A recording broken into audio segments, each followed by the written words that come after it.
here is the lovely message from your family, okay, on the screen. So tell me this thing: how are your kids supporting you? How is your spouse supporting you? How is your family? Because this is a common challenge and a Yeah. belief system that my family won't support me. So how do you set healthy boundaries in this regard? So actually this is something which is a common, I think, concern every woman has, especially I think in the country that we come from. We assume that everyone around is going to judge us for being a mother, and if you are a working mom and if you're ignoring your child, they're going to actually say, hey, you're ignoring your child. But the fact is that if you're working, it doesn't mean that you're not really, fulfilling your duties as a mom. Mm-hmm. I think it is very important to set certain expectations, very, healthy boundaries, as you said. I love that term. It's important to set that healthy boundary. And I'll be very honest, Aditya. With my first child, I went crazy. Okay, I was a mother who was so obsessed because it was my first, and I wanted to do everything for her, like from changing every possible diaper to making sure I was the one who burped her every time she needed a burp. But honestly, I realized that, and that was great. And when I had my second one, that is when I realized that if I want to continue with my career, I will need to make certain choices, where build a support system for myself, where the children get used to the fact that, hey, mama needs to work. So, and I'll be been super supportive. In fact, my younger one, you won't believe it. Even when I delivered her at the hospital, I was actually like on my phone and working. Then the doctor had to tell me, please, ma'am, you need to you need to stop now. So I still remember, but that's Peoplecraft needed attention. It was a new baby back then. And my second one, Mirka, she needed the attention too. So I made sure I got a very good, like a japa to take care of the baby. And I know there were a lot of people who passed judgments on me, who said that, hey, why do you want a caretaker to take care of your baby? But Mm-hmm. I knew that I wanted to work from home. I could manage the baby, I could manage my work if I have uh, an experienced person with me. And I think my husband and I, we shared responsibility, especially because Peoplecraft was taking a lot of my time. So I think that partnership really mattered a lot. So that support at home was one of the biggest, I think, most important thing for me. And honestly, I would have never got it if I had not asked for it, right? So, to all the ladies out there who think that they want to do something, I would just say that it's important to communicate and ask for the support that you need. Hmm.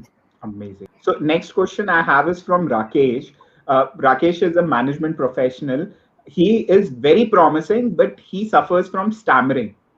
So Okay. he has this natural inbuilt fear of public speaking. And Mitali, as a trainer, as a facilitator, as a business owner, as a business rep, you need to speak in front of key decision makers, especially people who might be twice or thrice in age to you. So how Yes. did you polish your public speaking? Because don't take me otherwise. As a when you started in cabin crew, you do not speak much. It's Yes. more on your presentation. So how did you transform yourself into coming into the domain of public speaking and speaking up your mind? Yes, actually, thanks, Rakesh, for the question. And I mean, you're absolutely right. You don't really, if till you don't really talk or till you don't really go out there, you'll always have the fear. So one thing is that, you and I still remember the first time I ever trained. I could only hear my heart beating. I couldn't hear myself talking. Also, I was just so scared. And what I told myself is, literally, I told myself that what I know, they don't know. Okay, it's all in Mhm, my head.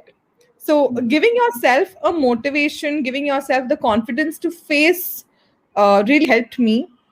When it mhm, comes to public speaking, I think you have to just forget that there are people in front of you. Sometimes it's important to just practice, to kind of go and literally prepare yourself really well. So preparing yourself well is very important. Practice in front of, literally the mirror. Practice in front of some close people or some friends, and go out there, like, be ready. The first time you face public, there is going to be fear. And at that point in time, I remember someone had taught me this golden rule. Okay, so keep three corners in a room. Okay.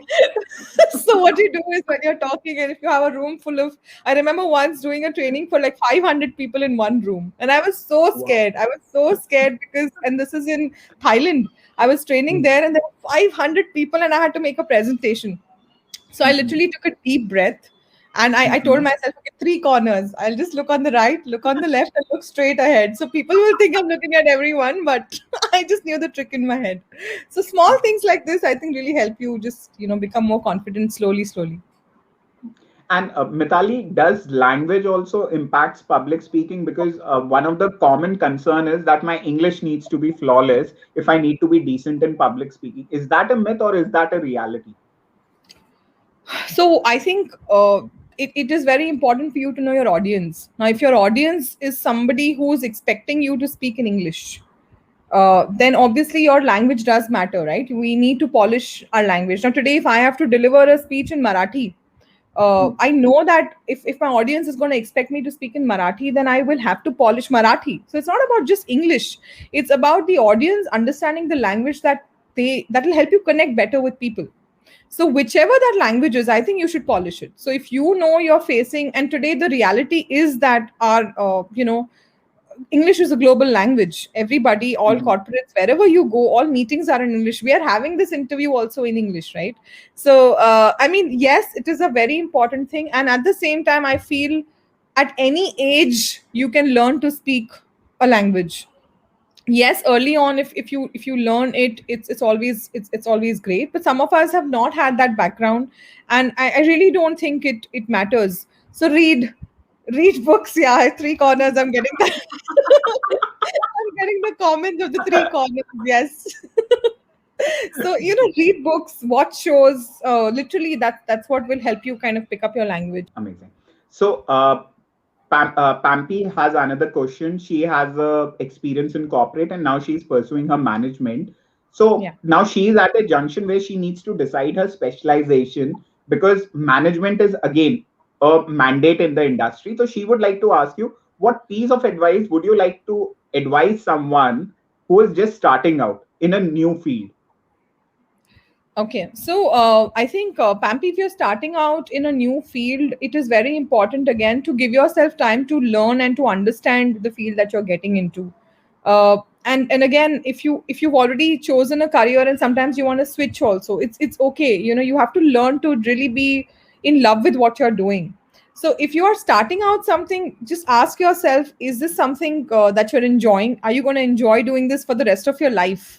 Like if you ask me, I would be happy if my daughters decided to be trainers. So ask yourself that question, will you be happy if someone, if your daughter tomorrow, your son comes and asks you, Mama, should I do this? Will you still go and say yes? If you're going to say bilkul mat karna, ye to bahut hi bakwas career. If you're going to say that, then that means you also need to really reconsider what you're doing. So if you're starting out, again, look at whether you're enjoying what you're doing. That's very important.